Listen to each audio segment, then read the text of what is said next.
Welcome to another fun-filled episode of Black Opinions Matter, motherfucker. My name is Amin Al-Hassan. I'm joined, as always, by Blk Tray and Big Jerv, who's also producing. You know we're going to talk power. You know we're going to talk Oz. You know we're going to talk about patreon.com/count the things. Sign up. Make sure you are a subscriber. Make sure you are getting the extra content like the BOMM Overflow that comes out every Tuesday, where we are breaking down Insecure and Curb Your Enthusiasm. We get Sean on, we get B on. It's a fun time, and you know, definitely don't want to be missing out on that content. Also, you get those Cinephobes special edition episodes. Don't want to miss out on those either. So patreon.com/count the things. If you are already a subscriber, thank you, but nudge somebody, let them know, hey man, come get some of this. All right, we want to start with Oz. And we were talking about right before we went on air. A lot of shit is starting to happen now in Oz. A lot of these storylines that are been baking for a couple of seasons, they're all coming together now. Adebisi's master plan, the beef between Schillinger and Tobias Beecher, Sister Pete, not knowing whether she brought that nun life or not. Like all of this is happening. I'm gonna try to do something different this time, which is I wanted to have like the story rather than have like each episode mapped out. I wanted the overall storyline to be mapped out. So before we get into the serious shit, let's get into some of this playful shit. Ribido gets out of the hole. Quarrens tells him that if any shit happens again as he tried to kill Busmalis, you're gonna put him in Gen Pop where, quote, they'll eat your ass for lunch. Ribido comes back into Emerald City. Everybody hyping him up. Yeah, okay, killer, da-da-da. Adebisi goes to Busmalis, says, watch out, Busmalis. We find out that Ribido has a brain tumor and Busmalis is digging again. Ribido has brain surgery, comes out. He seems to be cool or whatever. Meanwhile, Busmalis become a pen pal with Miss Sally, but it's not actually Miss Sally. It's just a lady that works on the show. So I guess question number one is Busmalis gonna get the draws? I think so. I think it's gonna move forward. But it was hilarious just to even think about like how he was fake sad about like, hey, your tits, like it don't match. And then, you know, all this other shit. I, And she's like, I oh, like that was his first thing. Was like, I don't think so. Not your yeah, face that is might, different. but your tits, like they were way Your heavier and titties. bigger.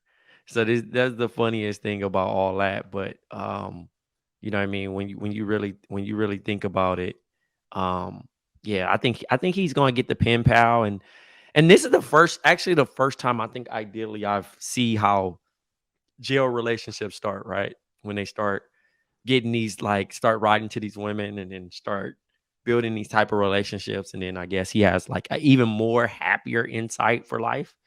But I'm curious for him giving up his lucky hat that he's not so much lucky. Yeah, he gave up Like his lucky hat to Ribido. some foreshadowing Oh, of it, of life. that's gonna end up fucking him over. You think? Yes. You know what I mean? Like something bad happens because, you know, obviously he's digging and now he has even more aspirations to dig to get to her on the outside. Like we finally can be together. So Not to be that guy, Mm-hmm. but is he even able to GTD? Like, is he even able Well, to? Like, they don't. I No, mean not. I mean, why he you he doubting has to my get nigga married. Busmalis, man? No, Oh, no, not like that. I mean, like, because oh, they don't have visits anymore. conjugals. Yeah, the conjugals. Yeah. No, yeah, that's a good question. Maybe they'll bring him back. Who knows? Give him some. Give him a chance. Let's see what else we got. And he's also digging a hole. We talked about that too, right? That he's out here trying to give it one last try.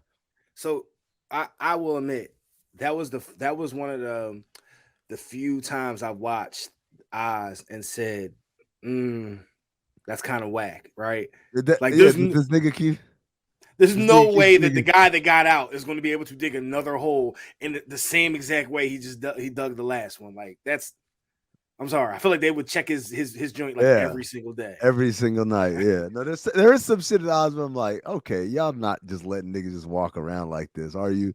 And we'll get to that in a second. All right. Next up, we're on death row. Moses is trying to get his appeal. The racist dude next door. They come to ask him, like, yo, how you want to die? He starts crying like a bitch. Moses starts digging through the wall to kind of like slowly but surely get through there. When he's done digging or whatever, he puts a gangster boo poster. Did you guys notice that? That was the poster on his wall. Yep. It was the gangster boo. Was she popping a squat right there? Finally, punches through the wall at just the right time when that nigga was right there, grabs him, bashes his head, then chokes him to death. I gotta admit, man, as a nigga on death row, I mean, what more can they do? Kill me again? I'm already gonna die. So I kind of like that shit. But I thought it was interesting. After all was said and done, this nigga realized he's now the only person on death row. Kind of lonely. No more conversation. wow. Not even with the racist mob. Because Nathaniel, the gay guy that killed Napper, is dead. Shirley been executed, and now he just killed Miles. The dude got nobody to talk to now. That's ass. Yeah, man, that is ass, but still better than getting fucked in the ass. That is Unit true. B. That's still got to be the worst. Speaking of fucking, O'Reilly's fucking Claire Howell. How about that? That's killer. He had a sweet deal, but then it started to not get sweet. But I think people could relate in those situations where you get into a situation that you think is fire, and then now you're in too deep. Yeah, you're in too deep because Officer Howell is crazy. He gets her to kill Stanislavski by dropping a hairdryer into the tub with him. I don't know if he could kill somebody like that. I think he get electrocuted, but whatever. Shout out to O'Reilly for fucking Howell, but imagining it as Dr. Nathan, I don't blame you, bro. Cyril doesn't like it, starts talking about he gonna tell.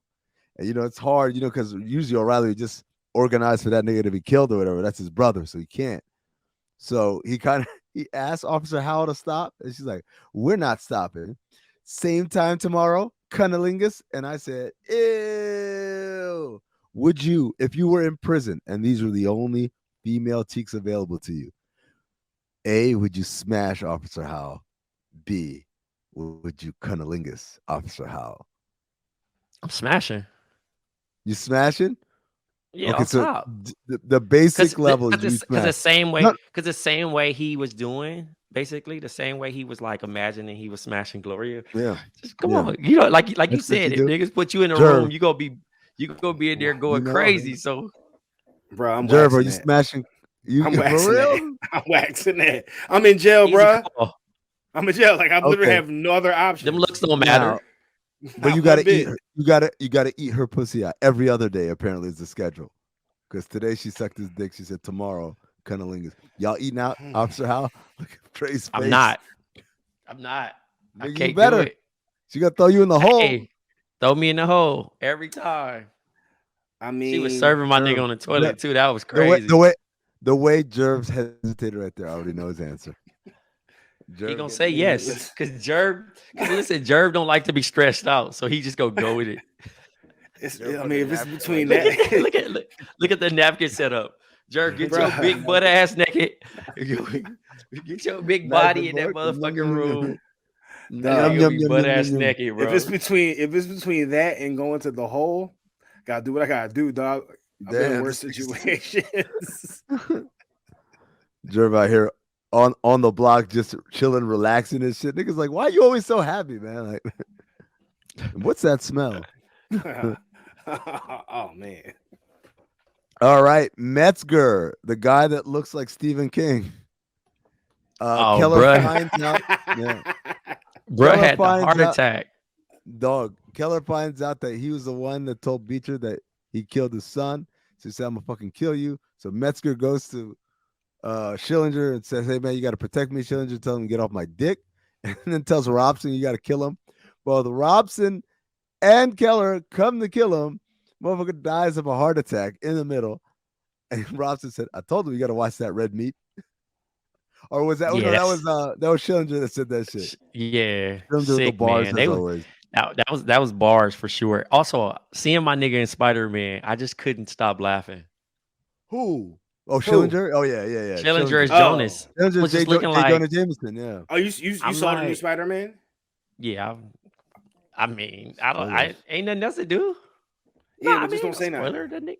Nah, he's been Jonas for a minute, nigga. It ain't like, Oh, you know yeah, what I mean? yeah, yeah. I got you. I got It you. ain't like it's Yeah, just a surprise character, nigga. They yeah. I just, mean, I saw. you Yeah. know what? We're gonna throw that nigga in there. It just bugged me out because I just recognized the nigga face. Now Like, you look at him. oh, that's. Now you Oh, look I at look him at the him same way way I've different. looked at him. You look at him. Oh, Yeah, that's Vern Schillinger, man. Like, imagine I yeah. saw that It's nigga on Law hard. and Order as like the I'm, psychologist, like a nice guy and shit. Like, you know Yo, what's crazy? it's I'm fun. like, cancel that nigga. Even though it's a character, I'm like, cancel that nigga. He got this job after this. Yo, it's funny. I just oh was. man. I've been watching it like a shitload of Law and Order, and they just aired like 5 episodes of with him in it, and it was tripping me out. I'm like, yo, like I'm waiting for him to like hard R somebody real quick and be like, yo, fuck out of here. Yeah. It has to be Always. easy now. It has to be easy now. He's been doing it for so long. Okay. Oh yeah. These guys. It just rolls off the tongue. Speaking of Schillinger, you start hearing about what's happening in Emerald City. He he complains to McManus, you can't let that shit happen over here. And I said, Schillinger sounds like the NFL complaining about NBA players' empowerment. Right? He's like, Wow. we can't let that empowerment shit happen here. He's not exactly like the NFL. I was like, oh damn. He wants McManus to make Unit B all white. McManus is mad about what happened in M City. Saeed tells McManus he has a plan. All right. Has a plan. Okay. And the plan is he pledges himself to Adebisi. Adebisi said, I've waited a long time for this, brother. Together, there's nothing we cannot do. Nothing. Nothing. Nothing. And the niggas all start chanting nothing. And I won't Hey, the lie. nigga was This shit was air kind of humping. fire. That shit was funny. Hey, Nigga was like, nothing. You know that shit had to be ad lib too, because the way everyone was like, Oh yeah, nigga no, here. for sure. And the fact that everybody was locked in, I was crying laughing. I was like, yo, this is a sick ass show, yo. Oh, it's the sickest. By the way, Saeed also cockblocks Beecher because Beecher is out here fucking left and right, apparently. Beecher, he tries to grab Beecher, but like, yo, stop it. Beecher, like, I like it when you're rough. And then does the little tongue thing. He said, this nigga gay for real. Father Ray tries to Yo. get Keller to take Beecher back. Hank Schillinger gets off on a technicality. Beecher calls Sister Pete a selfish cunt. Hank visits Schillinger and says, yo. And Schillinger's like, yo, the fuck?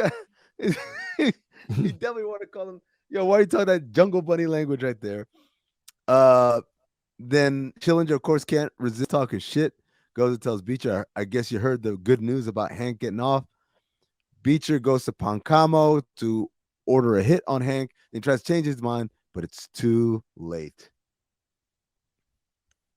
It's too late. It's too late. Oh, Schillinger's Hank's wife shows up because she said he's disappeared, but Schillinger thinks he just went down to Miami, so he doesn't know yet that Hank is dead. All right, Yeah. moving right along. Oh, Adebisi does not trust Desmond Mobe. They say you want to see him selling to someone to confirm that he's not a cop. So they send in another undercover. He sells to that undercover. They're still investigating the death of Gorgon. Hill starts giving Mobe shit because he's like, hey man, we both killed cops, but you have no remorse. Da da da. Let's see. What happened? Oh yeah, here we go. Mondo tells investigators that Mobe had some weirdness with Gergen. Adebisi tells Mobe to kill the undercover.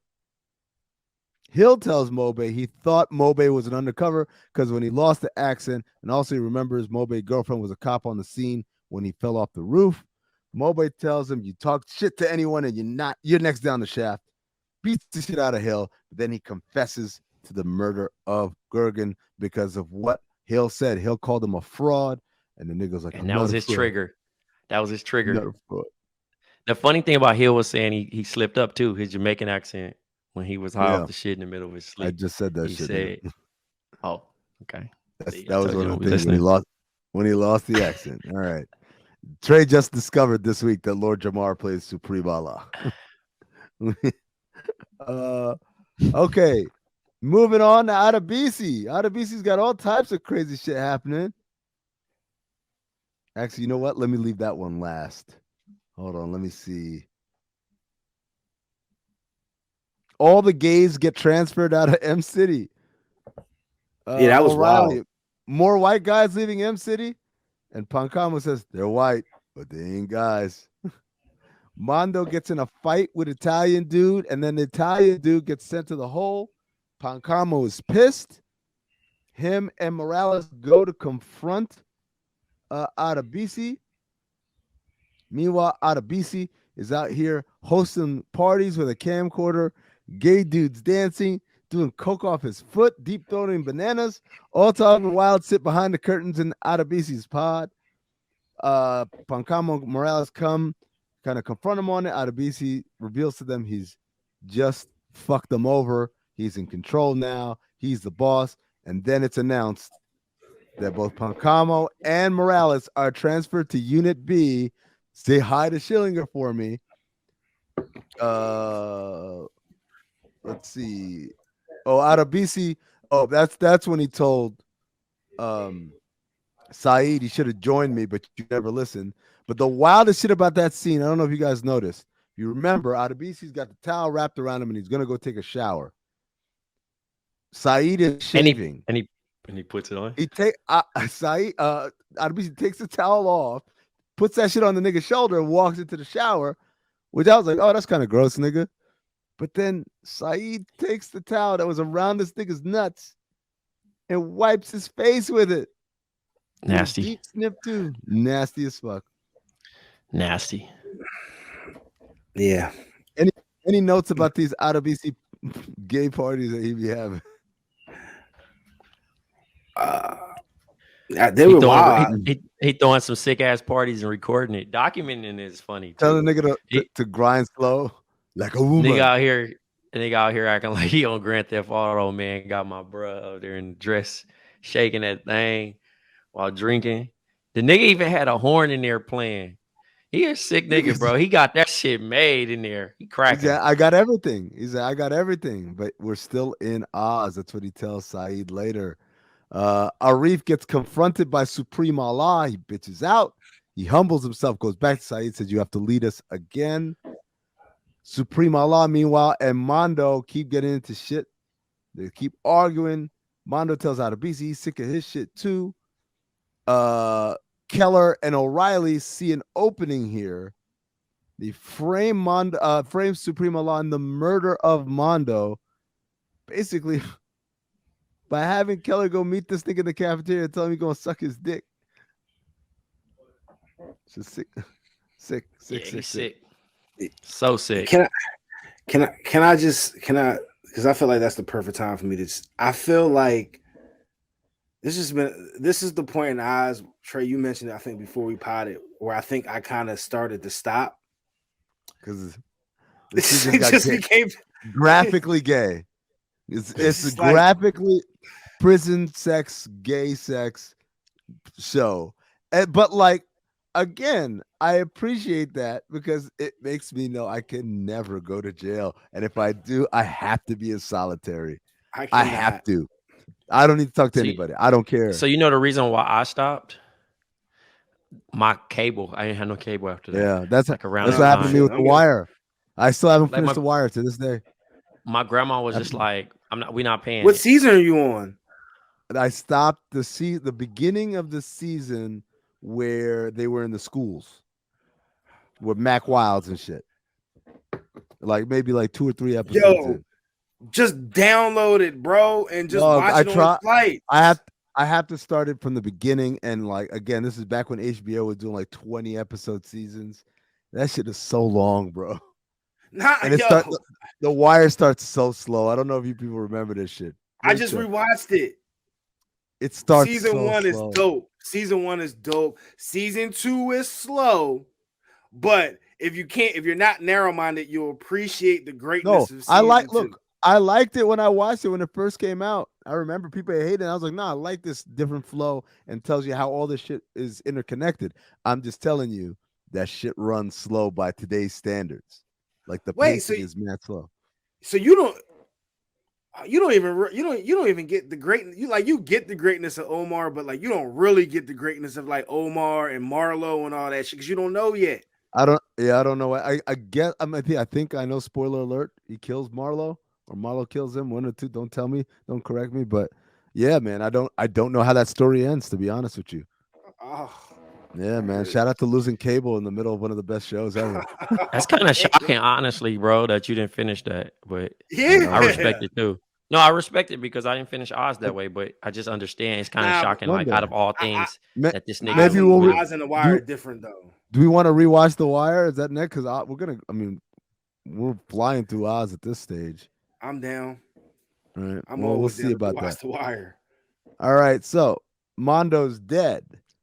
Supreme Allah has been kind of detained as a result. Oh, I forgot. Clayton Hughes shoots the governor. Yo, Yeah, Clayton Hughes. How did Clayton this? Hughes was on How does one. nigga get inside of jail with a gun? That was my question. didn't he just get arrested too? Like a couple episodes ago for murder? Who Well, did he not well, snitch yeah, on? for accessory or whatever. But yeah, no. Clayton Hughes shoots the governor. M City starts chanting Clayton, Clayton, Clayton. Meanwhile, Unit B is chanting Kill Hughes, Kill Hughes. Glenn withdraws from the governor race. Yeah, man. How did nigga get in jail with a gun when he's already been? You know what's crazy? I didn't even think of that. I didn't even realize that was like You know That's that the Lorenzo. auditorium. He's I the didn't. homie. I mean, it didn't. No, but I'm saying it didn't slip. It didn't think to my mind. I thought that was like a council hit city, like off-site little type thing. I didn't know. Nah, dog. That was right there. That was that little Yeah, that was kind of auditorium. one of them. That was one of them power moments for me, Yeah, it was homie or very not. powerful. That was very. I'm like, gun shooting a Yo, nigga. keep the side door open, yo. He Very snuck into the powerful. party. Yeah. All right, Jerv. I like your apologies for it. All right, finally. Adebisi playing the trumpet. Another dead body ruins Quern's track record. Mondo Brown is dead. Frame Supreme Allah. Adebisi's been taping the fuckery. Poets, Big Mouth gonna tell Leroy that him and Saeed are gonna take Adebisi down. Saeed moves into Adebisi's pod. Adebisi tells Saeed he knows he came to destroy him, and he hands him the tape. It's like, because I got nothing. I have everything, and still I always want more because we're still in Oz. Adebisi turns the tape in. They start watching the tapes in Leo Glenn's office. This shit is wild. Querns gets fired, of course. Of course, nigga, you gonna get fired. Niggas got tapes of niggas doing drugs and like having niggas Bro, shake their ass. and he was low key shocked that he was getting fired. Yeah, like he was trying to argue his case. I'm like, what are you talking about, bro? At least let me pack up my stuff, nigga. Yeah. Your shit should have been packed, bro. McManus comes back and starts at the I'm back. And he got his man Murphy in the back. And they start. The first thing McManus does is he transfers Adebisi to Unit B. Adebisi goes crazy, bro. Goes crazy. You're not going to take this shit from me. He goes in there, confronts Saeed, said, I gave you the tape to test your loyalty. You failed me. Now, here's the part I don't get. Adebisi pulled the knife and obviously was going to kill Saeed, but also there was a point where he points a knife at himself. So Adebisi trying to kill himself. Then there's a struggle, and because of the curtains, we don't see what happens. We see a big red spot of blood against the curtain. Adebisi come out, and then he falls down, starts gurgling blood. Spoiler alert, Trey, that nigga's dead. Okay, and he's not going to recover in ICU or none of that shit. Saeed comes out, he's covered in blood. They arrest his ass. Everybody's going nuts because Adebisi has been here since episode 1, season 1. Been one of the most powerful characters behind the scenes, manipulating, in front of the scenes, intimidating, punking niggas out left and right. When Adebisi died, this was a big thing. This I was just like, yeah. I was just gonna ask, is he the first like big name. I mean, there's been people that have been perceived to be like important people in the show, but not like a real big name to the Well, show. I won't say he's the first Jerv, but there is a level of, because when like Shibeta dies, he's a big character, but it was only like 2 seasons in. At this Okay. point, this is midway through season 4, which, if I'm not mistaken, let me take a look here when the original think air date, because I think they did one of those half and half seasons. Yeah. Episode 8 aired August 30th, 2000. Episode 9 airs January 7th, 2001. So this was like the big reveal mid of what should have been the end of the season. Like Adebisi dies, and boom, we take like a 4-month break from Oz right there. Okay. Yeah, man. So this was huge. He was the biggest character because at that point, 4 seasons in, he'd been in practically every episode. Whereas some of the other big characters who have died, they were kind of like you know, they hadn't built the same kind of resume. When Jefferson Keane died, that was a big deal. Because I mean, Leon Yeah. was one of the first big name actors they had on that show. Yeah. So, this is not a That nigga Leon. Leon, man. Yeah. So we got a ways to go before, well, I guess we got a ways to go in terms of when they aired, but next week, of course, we'll pick it up and see what happens in the meanwhile in Oz. Let's see here. Are we ready for some power talk? I love power. Yeah. Let's go. Tray, Let's get it. Tray, lead the power talk for us. I'm gonna just say one thing. I'm glad the episode started with my man Zeke saying some dumb shit, because every time he says dumb shit, I'm like, my nigga Lou Young on Instagram is going to bring the heat. Is this nigga Zeke got a haircut too? Oh my god. I Oh can't man, wait it's for so this nigga. crazy. It's crazy, man. Well, I don't even know where to start with this shit, man. This very was one of them power-rific episode. This is very powerific, right? We get Carrie Milgram, all of a sudden first, they're getting ready to turn Zeke in, and Zeke, he's gonna always say some smart shit to Monet, like you this one's out of your control. You know what I mean? It have an attitude, and Davis has them dropped off in the back, and they're getting ready to turn them in, and they're like, oh, we were expected to be, greeted by this person, and they're like, actually, you guys can leave because something was found, you know what I mean? And we have a new suspect. So they're not asking any more questions. They just end up sliding, right? And Davis is still acting weird, which nobody tripped off of it, because he's like unknowingly like, what is happening? You know what I'm saying? So he ends up sliding. Monet, I guess, dropped him off. And then they kind of like pinpoint to like asking these questions where Monet calls and threatens Carrie. And then Carrie's like, obviously doing that stupid ass reaction. And then we get to this point where all of a sudden, Zeke is now free, so she's ready to pin some shit on, and she feels like she's out of it. And then they approach her, Rashad Tate's brother. Yo, And she's going so hard. Why is she going so hard in this investigation? Well, Monet just told her she's going to die. Yeah. So now she's kind of rough. The thing is, she's trying to, obviously in this situation, she's trying to she's more so taking it personal now, because she's starting to feel some secondhand stuff for Jabari, right? Because he died. And now knowing that this potentially could be Tariq, she's like, oh, he did it without anything else. So she's using all her aggression towards it, and starts off the class with karma on the board. And everybody's giving this, why? Yeah.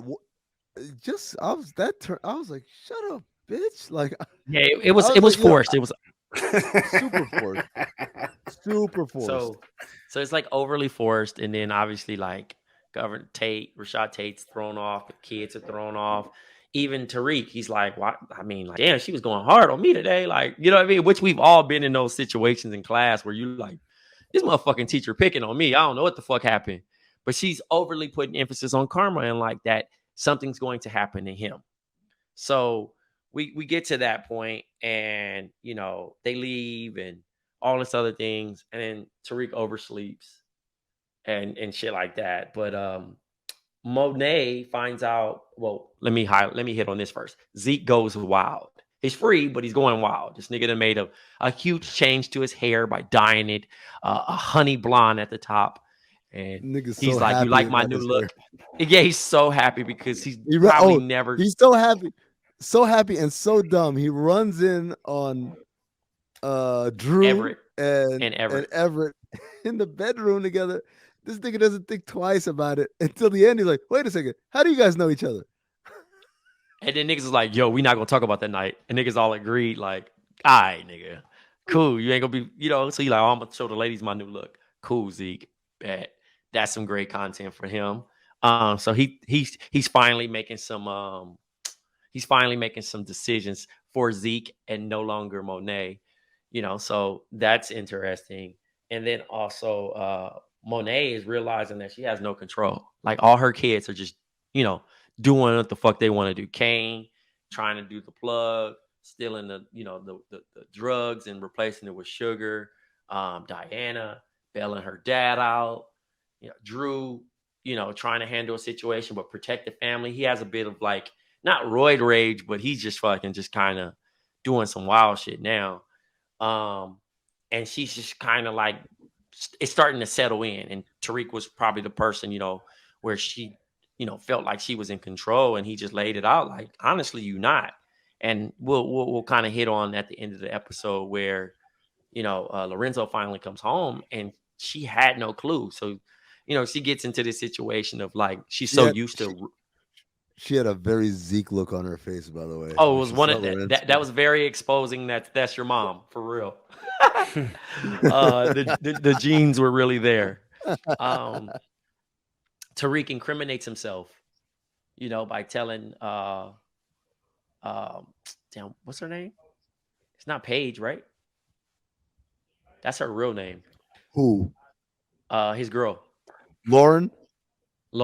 He tells Lauren too much, like, no, it's no way Braden could be, while talking to this wired Rolex that Jerv wants to hit on. Go ahead.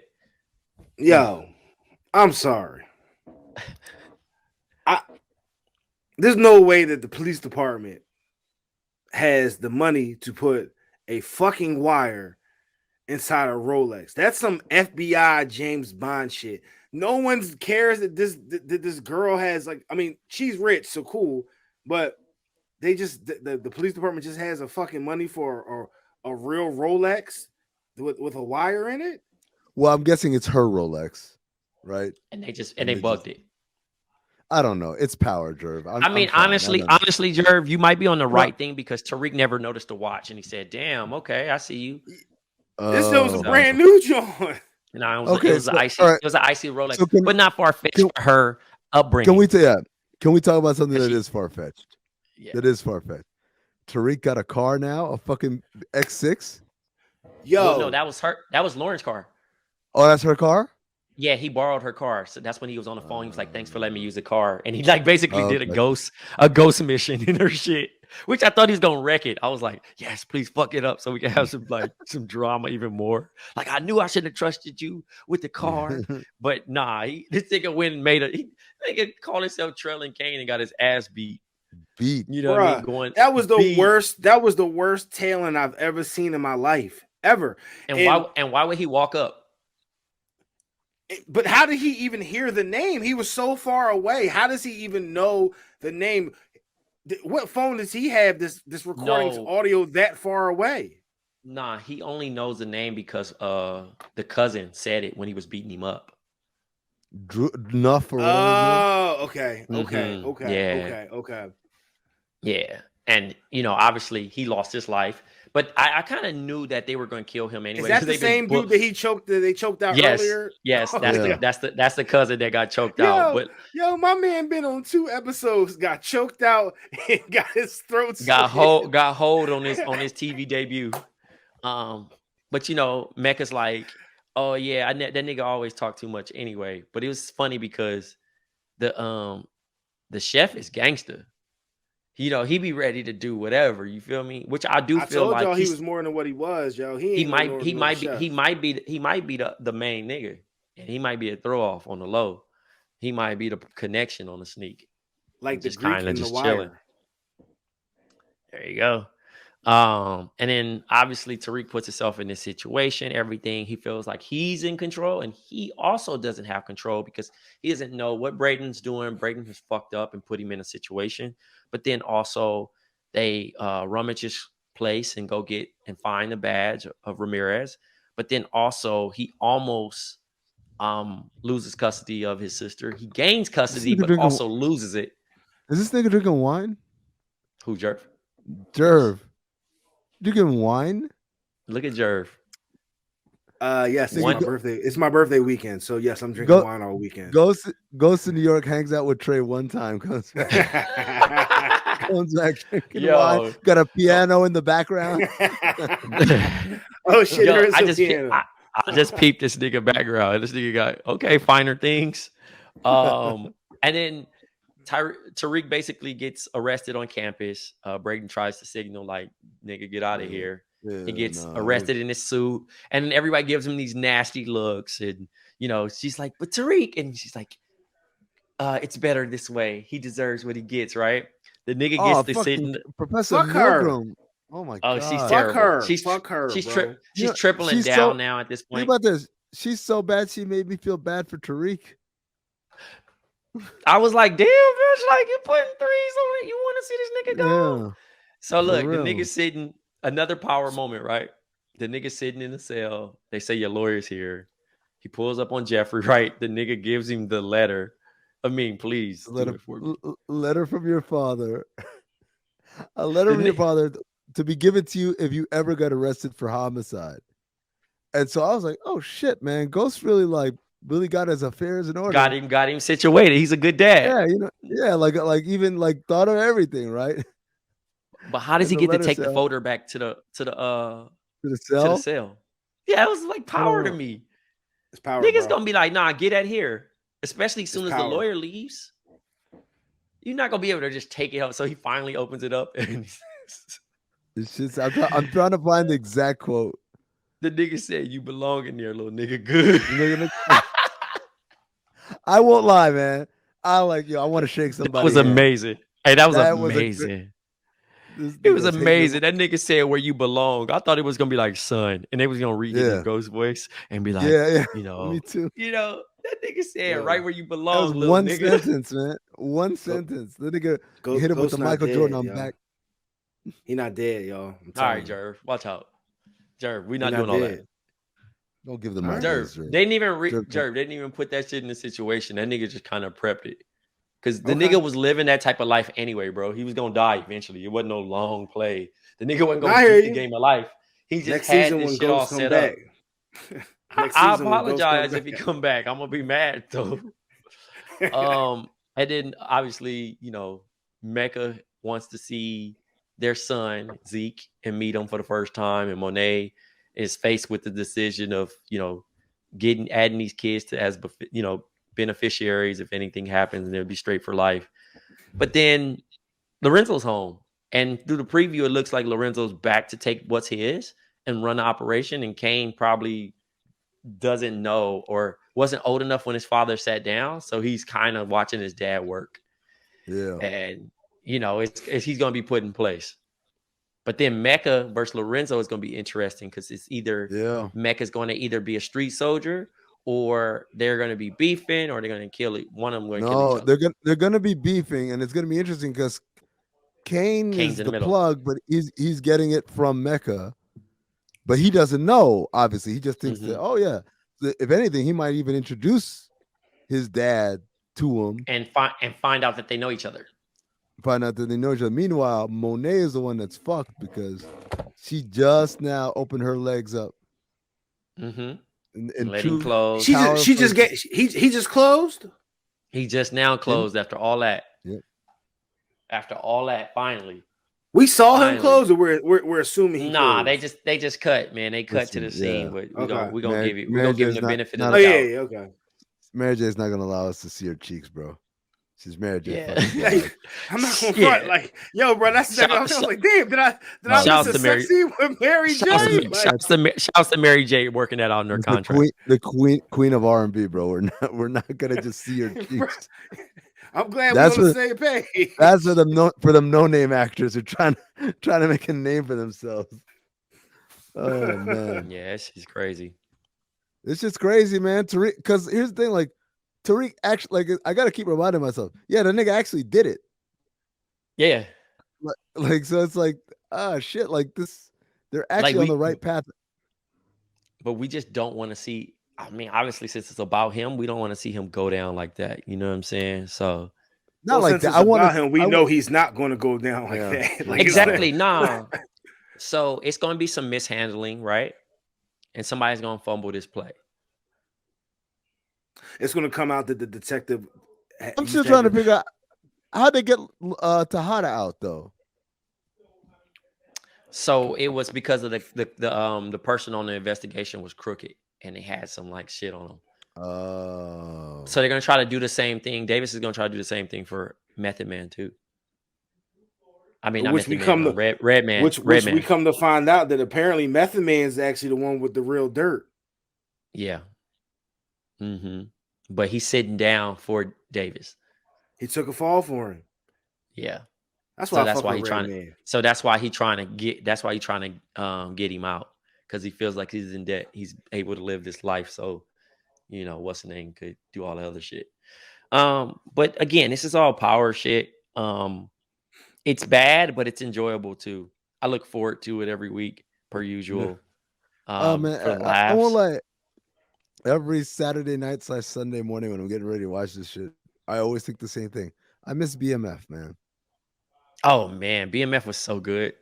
Yeah. BMF was good, man. I just missed the dad just being mad. Like, you took a poop in this toilet? I'm gonna just poop on myself instead. Like, you know what I mean? Like, he's got the best memes on the streets right now. Oh like, man, all the shit's him doing. He's the best meme out there right now. Yeah, that shit is crazy. Before we get out of here, man, I wanted to just shoot a nod to Drakeo the Ruler. Who was fatally stabbed last night. Just found out right now while we're recording. Okay. At the festival, at the Once Upon a Time. Yep. What's going on, man? What's going on at these festivals? What's going on in LA, man? What's happening? Well, it had zero to do with the festival. I feel bad about the older acts that were headlining, and that has to probably lose some money and on that situation. But this was kind of a street situation. Unfortunately, like Drakeo had been dealing with law issues for the past 2 years. He sat down and did some jail time for unlawful stuff, and they had nothing on him. They kind of pinned some stuff on him, and he was able to come home and get his, get the momentum that he had. He was only 28 years old. Kind of one of the hottest rappers in LA at the moment for underground music. Just had the kids on fire, the teens and the young early 20s group. But he rapped about a lot of stick play, a lot of street shit, right? Mm-hmm. And like, not to get too much into it, it was due to poor security for someone to get in with the knife and stab this young man. You know what I mean? He lost his life. Again, I don't want to hit on street shit because it's way bigger than this, and I'm gonna leave that to the streets. But yeah, man, LA lost one of their rising stars. He definitely was talented and on his way up. I mean, he just released a project maybe like 2-3 weeks ago and had more projects coming out. He said he did like 6. So he was always in the studio working. And it's just unfortunate. But there are some ties going on, and the internet is talking, and those things will come out a little bit more. But as far as everybody in Los Angeles, be safe, because that shit is a bit crazy at the moment. But that it's not because of recent weeks. This has been okay. This is something else. This has been a thing. Even all the stuff that's been happening. It's just that we are now exposed to it because accounts are being created. ring lights are being, the footage is starting to be leaked. Right. And you know what I mean? People are trying to grow these accounts on Instagram for like, oh, Los Angeles confident. You know what I mean? Like trying to give us the tea from the outside looking in. Do you feel like this shit has always been happening and now we're just getting these kind of footage and seeing this shit? Or I mean, is it LA's a little been LA. bit more? It's picked up. Yeah. It's picked up, but it's been that way too. But it has picked up even more just because people are just getting bold and hungrier. You know what I mean? Like it's a lot of situations, you know what I mean? Like you can't give people PPP loans or EDDs and then cut it off and then raise the price. Right.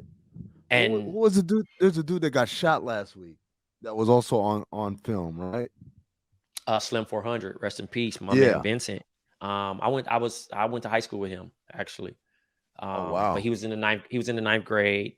And then I graduated, and from there, last time I seen him actually was our live show in Vegas. He was there? He was in Vegas, and I was in the hall. I was in the passing by trying to get to my room. And it's like 4 a.m. in the lobby with a couple other dudes. And him just recognizing at first it was one of them stares of like, nigga, you got a problem? Do you know me? Yeah, and I'm looking like, nigga, it's me. And he like, oh shit, nigga, the basketball yes, I do know nigga, you.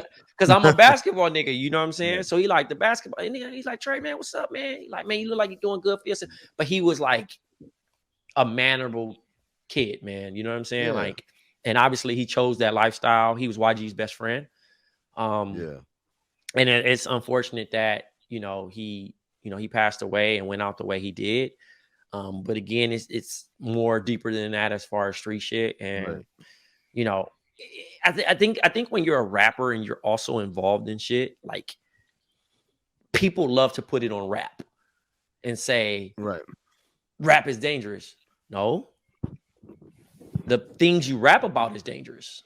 Because you can take the Chance the Rapper route, you can take the J. Cole route and rap about positive shit and still make a living off rap. But when you go 1 foot in, 1 foot out, that's when rap gets dangerous. You know what I mean? Yeah.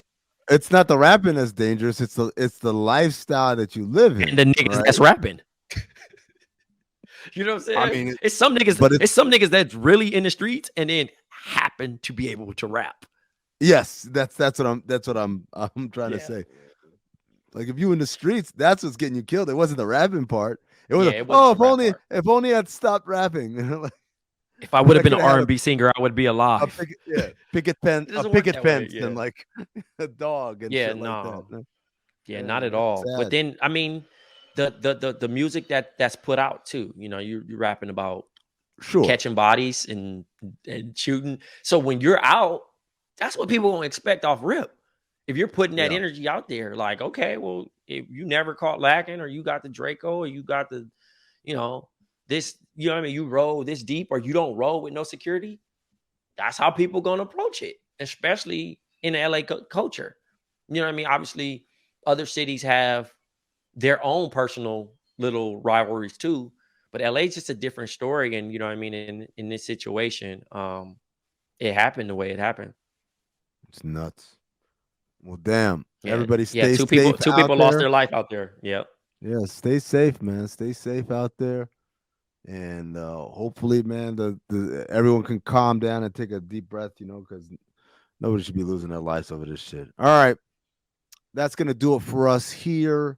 Thanks to Blk Tray. Thanks to Big Jerv. Again, remember, tomorrow you can catch that overflow. We're going to be talking about Insecure and Curb Your Enthusiasm from this week. Only a few episodes left for Insecure, so you definitely want to be locked in on that. You need to be a Patreon to do that. Patreon.com/countthedings. Sign up. Make sure you are subscribed so you can get all this good shit. Also, we're trying out some other new shit. I don't know how much I can say, but if you're a Patreon, you know what we did last week, and we're going to be doing more of those for all types of events. Yeah, I know it sounds crazy secretive. I'm just trying to, that's why you need to be a Patreon. You get some cool, really, really viewing party, cool shit stuff when you are a Patreon with us. All right. Later, y'all. Stay black, motherfuckers.